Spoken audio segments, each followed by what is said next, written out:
Olá pessoal, sejam bem-vindos a mais um vídeo aqui da comunidade Sou Empata. Neste vídeo vou dar sequência respondendo algumas das perguntas deixadas por vocês relacionadas ao tema Sou Empata, né? E a próxima seguidora aqui que deixou uma pergunta é a Delfa Vacho. Ela é de Belém do Pará e ela disse assim: ser empata é uma condição ou um processo? Me identifiquei bastante com a maioria do conteúdo e bastante grata pelo detalhamento dos módulos. Ser empata é uma condição ou é um processo? É uma condição, porque 20% da população mundial são pessoas altamente sensíveis. Dentro desse grupo de 20%, 4% são empatas. E o que acontece, o que faz uma pessoa ser empata? Nós temos um neurônio chamado neurônio espelho. E no empata, esse neurônio ele é hiperresponsivo. Graças a esse neurônio ser tão sensível, hiperresponsivo, nós conseguimos espelhar dentro de nós tudo que permeia o campo vibracional do outro. Não precisa ser uma pessoa, pode ser um objeto, pode ser um ambiente. E a pessoa não precisa estar frente a frente com você para isso acontecer. A pessoa pode estar num outro país extremamente oposto do seu e você vai conseguir se conectar mentalmente com essa pessoa e captar todas as nuances do campo vibracional dessa pessoa. E por esse neurônio ser tão hiperresponsivo, ele nos dá, né, algumas capacidades que algumas pessoas gostam de chamar de mediunidade, né?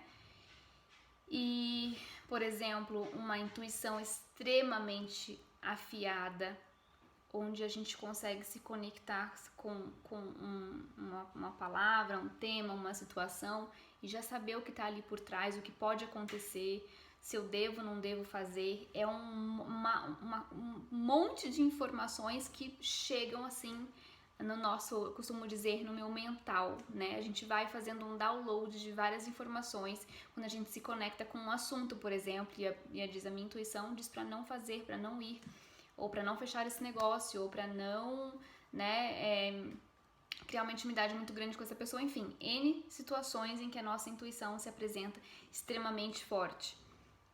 Outra coisa, ter uma conexão muito afiada assim com os animais ou com a natureza.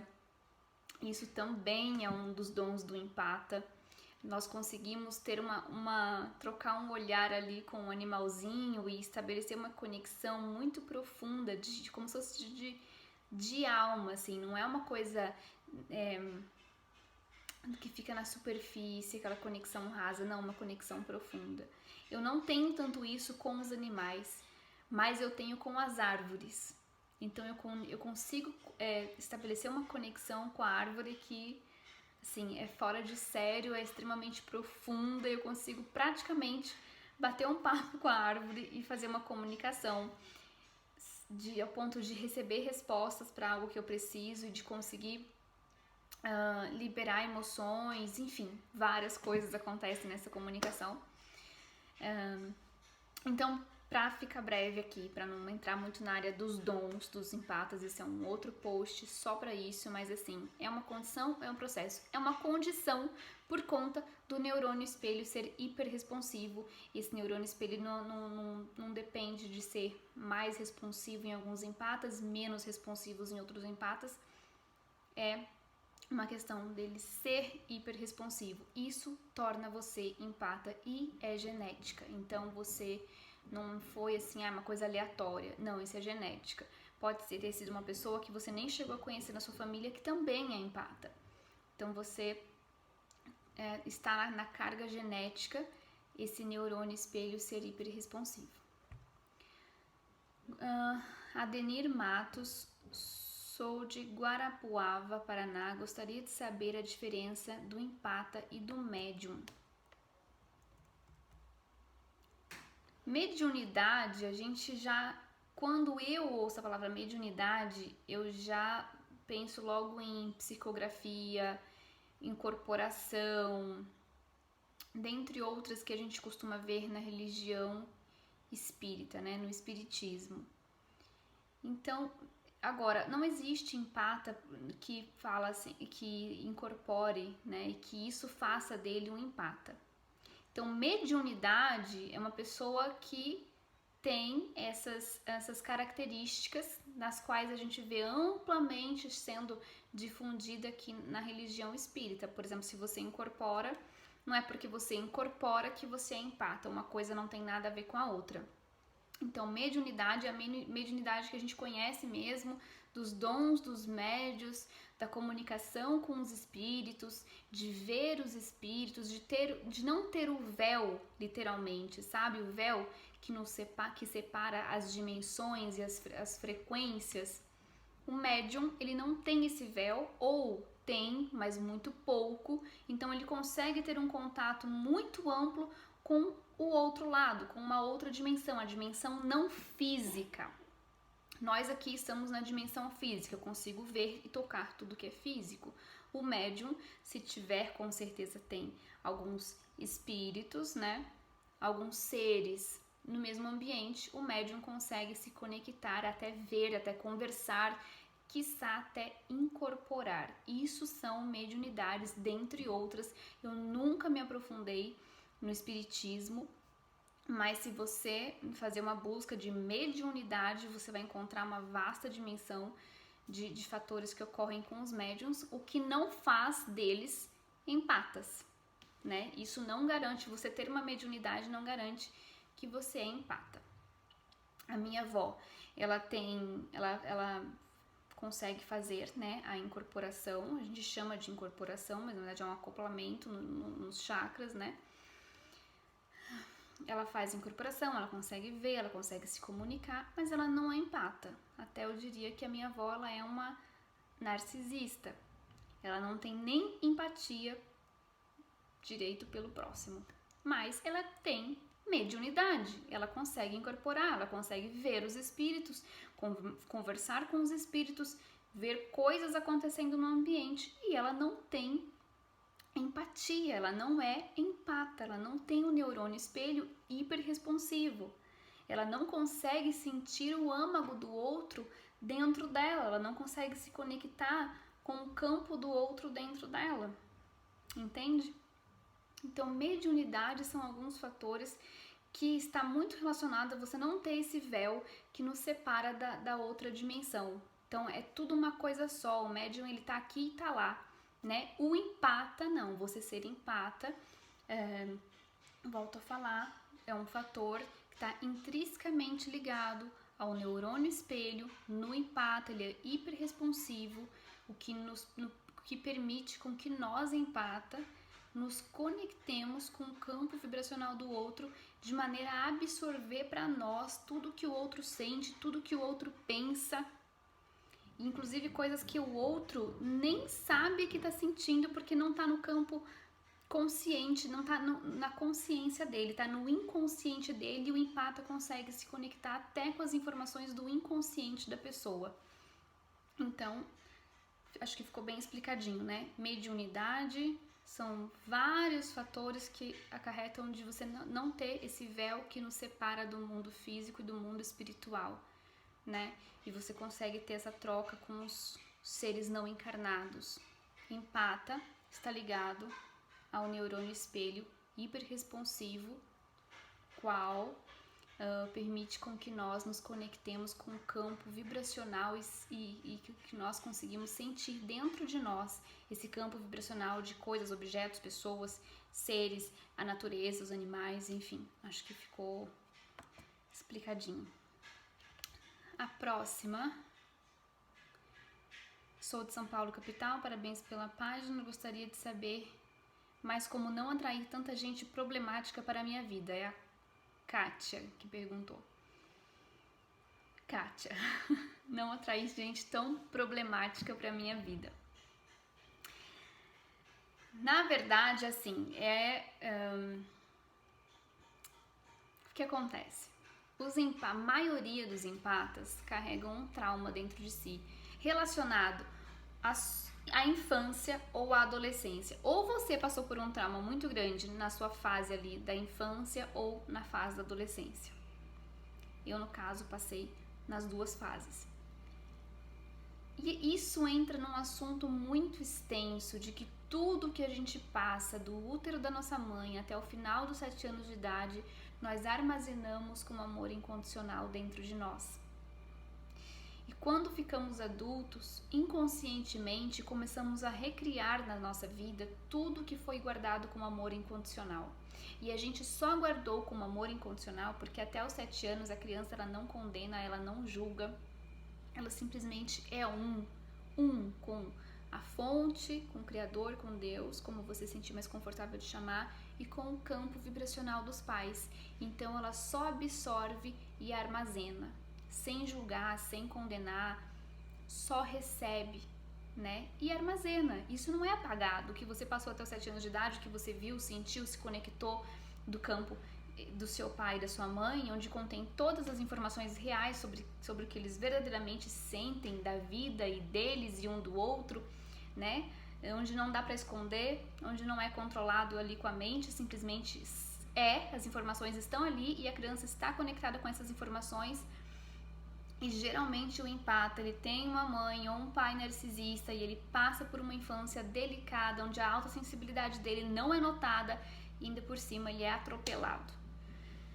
E essas dores ficam dentro de nós, a gente vira adulto, a gente começa a ter a nossa vida, o nosso trabalho, nossos relacionamentos, construímos nossas famílias, mas essas dores ficam e a gente tem ainda que esquecer essas dores, colocar uma pedra em cima para seguir com a nossa vida adiante, porque fomos ensinados de que ficar choramingando e se fazendo de vítima não é uma boa coisa. Você passar ali pela catarse da sua dor, você tem que mesmo soterrar a sua dor. A gente soterra essa dor, a gente soterra esse trauma, mas ele continua ali e esse trauma ele tem uma vibração.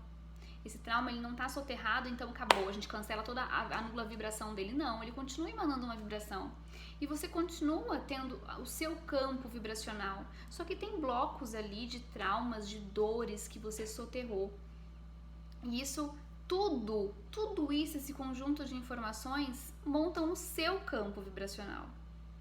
E como é que você quer atrair pessoas legais que vão somar na tua vida, vão contribuir na tua vida, vão te colocar pra cima, vão te ajudar você a identificar e construir teus sonhos e te animar e trazer o melhor de você à tona, se dentro de você tá tão machucado, tem tanta coisa ali soterrada, tentando ser esquecida, não sentida, atropelada por você mesmo, porque você, infelizmente, a vida pode ter te obrigado a fazer isso com os seus sentimentos. Mas isso tudo monta o seu campo vibracional e você vai atrair para você somente quem tem ressonância com o seu campo vibracional, com as suas coisas guardadinhas dentro de você. Porque quem não tem ressonância não vai nem te ver. Ou se chegar na tua vida, logo vaza, porque não tem condição de uma pessoa se manter na sua vida, dentro do seu campo vibracional, se vocês não dão match, se vocês não ressoam, né? Então, assim, gente problemática. Significa que para você parar de atrair gente problemática para sua vida, é muito importante que você cure os seus problemas. Que você faça um mergulho para dentro de você, se conecte com as suas dores, com as coisas delicadas que você passou ao longo da sua vida, se conecte com essas coisas, cure essas coisas para que elas parem de reverberar no seu campo vibracional e que você pare de ter essa vibração de problemas e que posteriormente você pare de atrair pessoas problemáticas, porque daí você não vai ter mais nada a ver com essas pessoas, você não vai ter mais ressonância com essas pessoas. Pode prestar atenção, se uma pessoa problemática chega perto de você, né? Primeiro que ela já vai chegar desaguando em cima de você, porque você é empata, e o empata ele atrai esse tipo de gente que chega para desaguar os problemas em cima de nós. Ele não quer nem ouvir o direito que a gente vai falar, mas ele precisa falar. Ele não quer se curar, ele não quer se resolver, mas ele quer falar, né?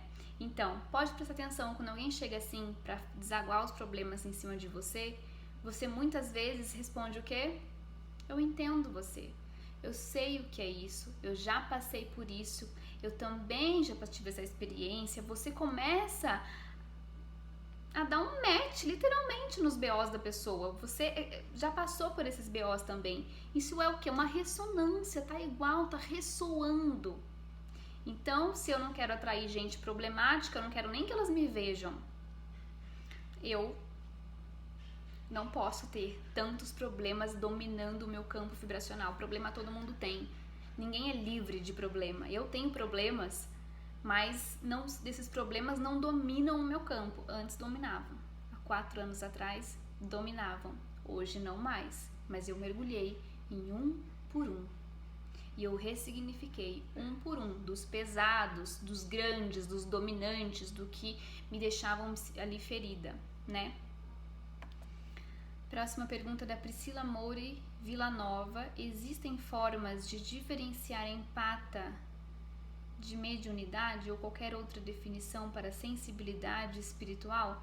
Essa pergunta é muito parecida com uma que já foi respondida ali entre o empata e o médium, e essa daqui é entre o empata de mediunidade ou qualquer outra definição para sensibilidade espiritual.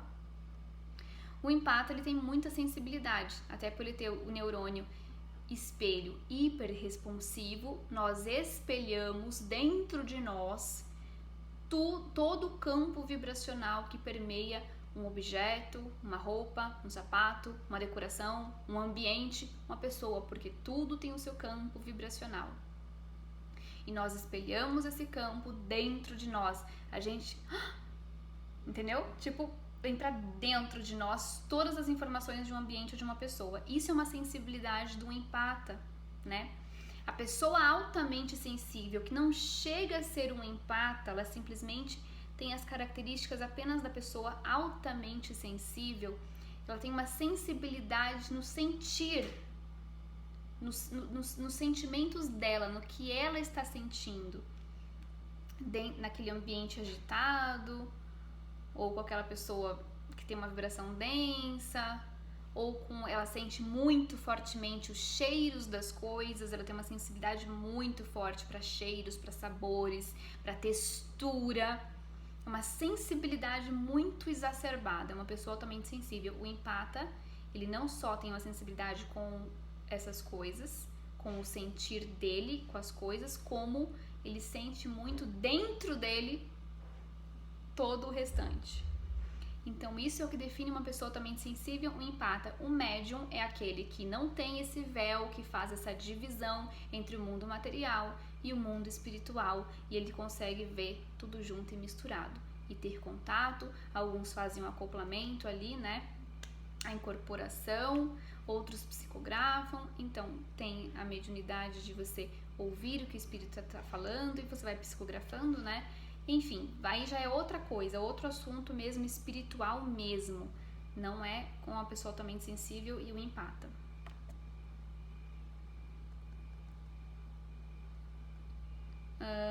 Elizabeth Magalhães, de Minas Gerais. Estou adorando as postagens sobre relacionamento tóxico, não deixou nenhuma pergunta. Isabela Carvalho, sou de Paulínia, gostaria de saber como eu faço para não atrair tanto narcisista. Isabela, eu recomendo que você assista a nossa série sobre relacionamentos tóxicos, e para dar uma resumida muito grande, o empata, ele tem essas feridas que eu falei anteriormente, para dar uma resposta aqui antes. O empata, ele geralmente tem uma ferida que ele carrega da infância ou da adolescência. O empata, ele passou por situações que fizeram com que ele não tenha amor próprio, com que ele não tenha um senso muito forte de si, e que ele tem geralmente já dores, feridas abertas dentro dele. E na verdade, inconscientemente, ele está esperando que apareça alguém de fora, um salvador, ou que algo externo chegue para organizar a vida dele, salvar ele dos próprios problemas dele, sabe? Me dá sua mão que eu vou te puxar das suas dores, dos seus problemas, vem comigo que eu vou te salvar. Inconscientemente é isso que o empata espera, quando ele é um empata inconsciente, quando ele não está mergulhando no seu ser, nos seus poderes, nos seus dons, quando ele não quer despertar para o fator de que ele é um empata e fica mergulhado ali na inconsciência, reverberando as suas dores. Ele está esperando um salvador. Muito bem, ele é uma isca para o narcisista. O narcisista sempre vai se apresentar como um salvador. Ele sempre vai chegar de mansinho, te conquistando na amizade, no amor. Ele vai identificar a sua fragilidade, sua falta de amor próprio, suas feridas, sua maior dor e vai se mostrar, depois que ele conheceu suas maiores dores, ele vai se mostrar como um salvador daquela dor. Se você foi traída no seu último relacionamento e ele sabe que essa é a sua dor, ele vai se mostrar como uma pessoa extremamente fiel, do tipo, vem comigo que essa você nunca mais vai passar novamente. E ele vai identificar a sua dor e ser tipo o oposto do que causou a sua dor. E vai fazer com que você vá confiando nele, que ele tá com você, que ele vai te ajudar, que ele nunca vai te magoar, que ele, a ponto de você se tornar totalmente codependente dele. Quando você se tornar um com o narcisista, ou seja, quando você se tornar um dependente dele e a vida dele virar a sua, os sonhos deles virarem o seu, os desejos deles se tornarem também o seu, nesse momento você se tornou um com o narcisista, você está num relacionamento codependente. E quando ele perceber que o relacionamento atingiu esse pico, então ele vai começar a fazer de um tudo com você, de um tudo. E a cada briga, a cada discussão que vocês tiverem, a cada vez que ele te invalidar, que ele te criticar, ele vai estar ganhando o suprimento que ele tanto precisa. Porque o narcisista, ele não tem ali um senso do eu dele estabelecido, ele não consegue se suprir sozinho, ele precisa estar sempre tirando o suprimento dos outros, através da crítica, da invalidação, da tormenta, das brigas, discussões, mas isso só depois que você se tornar codependente do narcisista, depois que você aceitou ele como um salvador da sua pátria, dos seus problemas, aqueles dos quais você não mergulhou para curar sozinha. É assim que você atrai um narcisista, mas na nossa série tá bem explicadinho, passo a passo. Aqui foi um super resumo. Fernanda Rodrigues Gomes, sou da cidade de Serra, estado do Espírito Santo, gostaria de dicas de meditação e relaxamento. Eu gosto muito de praticar atenção plena, que é uma meditação muito simples de se fazer, no qual você apenas escolhe algo também simples para contemplar. A palavra contemplação, ela não assusta tanto a mente quanto a palavra foco ou prestar atenção. Se você fala para a mente, foca em tal coisa, né? Eu vou olhar para a parede, foca em tal coisa e não tira o olho dali. A mente nunca vai conseguir fazer isso, né? Ela vai fazer uma avalanche, vai trazer uma avalanche de pensamentos para você e você não vai conseguir focar naquilo. Então você não assusta a mente, você diz contemplação. Então você pode escolher uma flor, um quadro, um desenho, um ponto na parede, uma parede branca, qualquer detalhezinho, qualquer coisa para que você contemple. Contemplar sem julgar, sem fazer nenhuma observação sobre aquilo. Ah, que quadro lindo, adorei as cores, as formas. Eu tô fazendo uma observação. Não vou observar, não vou me posicionar diante do que eu estou vendo. Eu vou contemplar o que eu escolhi, sem fazer nenhum julgamento, nenhuma observação, porque quem faz isso é a mente. Eu não quero que a mente trabalhe agora. Agora eu quero que a minha mente simplesmente silencie para que sobre um espaço vago dentro de mim e eu consiga ficar até um momento ali comigo, sem a minha mente estar interferindo, para que eu consiga várias vezes após fazer essa meditação, para que eu consiga sentir o meu ser e me conectar com o meu ser. Para isso eu preciso silenciar a minha mente. Então você pode, antes de começar a contemplar o que você escolheu para contemplar, você faz uma série de respirações longas e lentamente. Nisso a sua mente já vai dar uma apaziguada, já vai dar uma relaxada, o seu corpo já vai estabilizar e então você começa a contemplar, sem julgar, sem fazer nenhuma observação, nem sobre a flor, nem sobre o quadro, nem sobre a parede branca. Simplesmente contemple. Você não tem que fazer nenhuma observação, você não tem que fazer nenhuma colocação sobre o que você escolheu. Apenas contemple. Essa é uma meditação que ela vai silenciando a sua mente. E é uma das coisas que o empata mais precisa aprender a fazer, porque o empata, ele tem um pensamento acelerado, ele tem uma facilidade para buscar informações. Quando o empata vê uma palavrinha que chamou a atenção dele, ele já vai lá e destrincha aquele assunto e faz uma série de pesquisas sobre aquele assunto. Só que no meio desse caminho, ele se deparou com vários outros assuntos, dos quais ele parou essa pesquisa e começou a destrinchar esses outros assuntos, dos quais surgiram outros assuntos, e quando ele vai ver, a mente dele está lotada de informações, abarrotada de informações, e ele já não sabe mais nem porque ele começou aquela pesquisa, nem o que ele queria a princípio fazer com a primeira pesquisa, e nem o que ele faz agora com todas essas informações, e a mente fica acelerada. E o empata tem um pensamento rápido, ele age rápido, ele gosta de respostas rápidas, não enrola, isso aqui é simples, tudo se mostra como simples, e não sei por que as pessoas demoram tanto para fazer uma coisa tão simples. Esse é um traço do empata. Então, silenciar a mente com a atenção plena, o famoso mindfulness, é um bom passo para começar. Além da consciência corporal, das respirações, tudo isso pode ser feito. Tem mais perguntas aqui, eu vou deixar para um próximo vídeo, porque esse já ficou bem longo, mas a gente vai continuar e vai responder todo mundo. Um beijo para vocês, até o próximo vídeo.